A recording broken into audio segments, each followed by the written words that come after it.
Welcome back to my channel. So, this is part 3 of the extensive overall real life experience of the Tiger 800.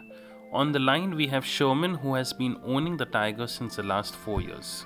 With reference to the ride comfort, I'm assuming you would give it a 10 out of 10. It's like sitting on a sofa. Yeah, the seat is very comfortable. I would say 10 out of 10. I would say 9.5 or 9 because the other models of the Tiger, the XR, XRX, I mean the XRX, X8, XC, the top end ones, all the three. So when I bought mine, they came with something called as a comfort seat. So that is kind of like a memory foam and it's pretty nice. So this being the base model, I didn't have that option. So the seat is pretty expensive. But you can always go to a local guy and get the memory foam done, right? It's not that. No, it is not that. It's a different kind of a thing. I mean, I was riding a Duke, so what have I got to complain about? Okay, yeah, as compared to the Duke, obviously, suspension, seat, everything is an upgrade. And if you want to talk comfort, then my wife has come with me from Mumbai to Udaipur. Okay. And her only complaint was my style of riding. So I don't think comfort. So that's not the bike's fault, obviously. Yeah, that's not the bike's fault. Okay. Now, with reference to cruising speed, I'm not talking with reference to how fast the Indian roads can allow you. I'm talking with reference to how fast the engine can allow you. What is the cruising speed of this bike, like in real life scenario? So this is the engine is one of the things I love about the Tiger. The engine is very tangible, with the gearbox is very, very well sorted out. For example, the first can do as high as 80 kmph in first gear. Okay. And the sixth gear, which I find it very surprising, and I actually have a 6-gear challenge that I meet friends and I put them up to for a higher capacity bike, obviously, and even lower capacity bikes. I have a video, probably if I can send it to you. I have literally kept it in 6 and I've left the accelerator handle, and the bike is doing 24 on an uphill. No knocking, nothing. Wow. So the bottom end torque is amazing. And without pulling in the clutch, I can just push the throttle and slowly, gradually just pick up. So basically, you have a gearless with gears. You can ride in the city on the 5th gear all day long, I'm assuming. Actually, yeah, like between 3rd to 4th in heavy traffic, unless you come to a standstill, yeah, obviously, you don't need to downshift. Like the issue is even if you're in 2nd and you come to a standstill, you have to put to 1st. But once it gets going after a particular kilometer RPM mark, then it's effortless. It just goes. I think that's one of the reasons, because of lesser gear shifts, how the mileage goes up is what my logical thinking is. There's one good and bad thing I would like to point out. It's a flaw and it's a nice thing. So I've seen a couple of bigger super bikes and smaller bikes also. So compared to all, Tigers have a very soft grip. Like when you're riding, you can actually squeeze the grip. It's pretty very, very, it feels like a nice soft sponge. So there's never fatigue on your palm. But on the flip side, the climate that we live in, very hot and humid, the grips get worn out very fast. So the other bikes which have heated grips, they are pretty expensive. I don't know the cost, but I've been told they are pretty expensive, because when they get worn out, they have to be replaced and they cost a bomb. Mine, I don't have the heated grips, so around 1,200 for a set, which is fine. Okay.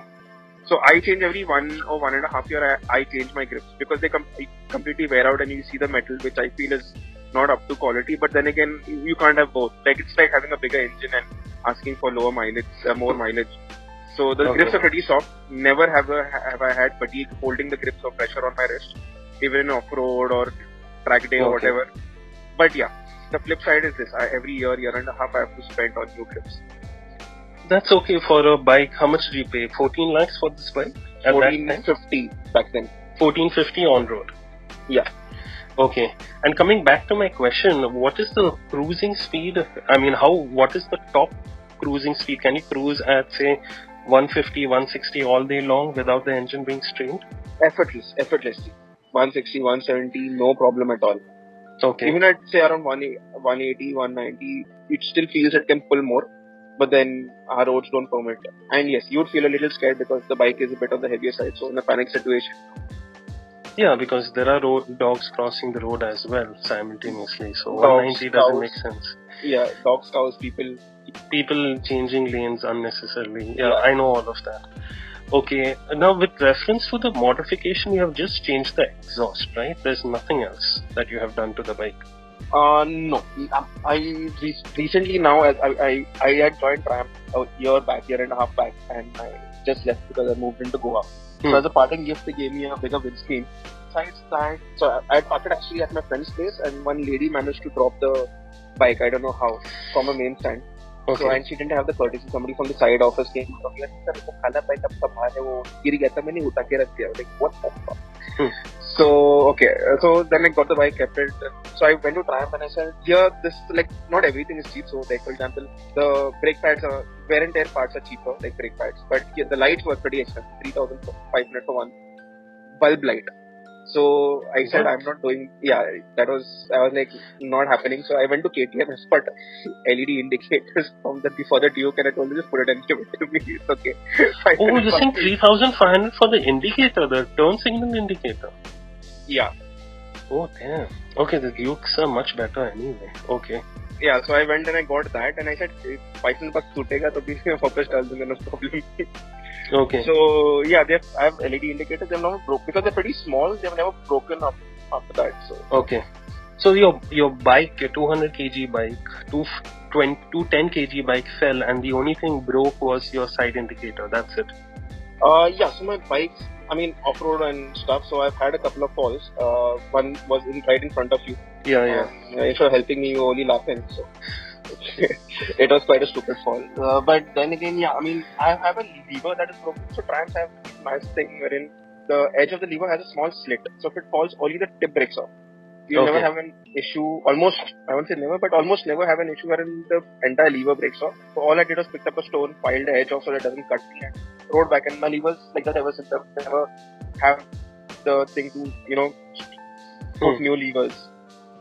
Okay. And so the one of the part of, since I paid the whole amount, I mean, these guys did not give me a discount, so I got freebies with the bike.